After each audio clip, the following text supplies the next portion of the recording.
Hal itu disampaikan Rano saat meninjau lokasi banjir di Jalan Kamboja, Lebak Bulus, Cilandak, Jakarta Selatan pada Selasa 4 Maret 2025. Menurutnya relokasi ke rusun sebagai cara realistis untuk mencegah dampak banjir. Orang nomor 2 di Jakarta ini pun mengaku sering menawarkan relokasi setiap kali meninjau lokasi banjir. Bahkan dirinya sempat melontarkan candaan kepada warga yang enggan direlokasi.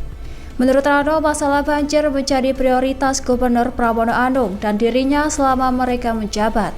Kendati demikian, Wakil Gubernur Jakarta itu berharap warga yang tinggal di bantaran kali dapat direlokasi ke rumah susun. Ia juga mengungkapkan rusun di Jagakarsa telah selesai dibangun, terdiri dari 3 tower dan 800 kamar.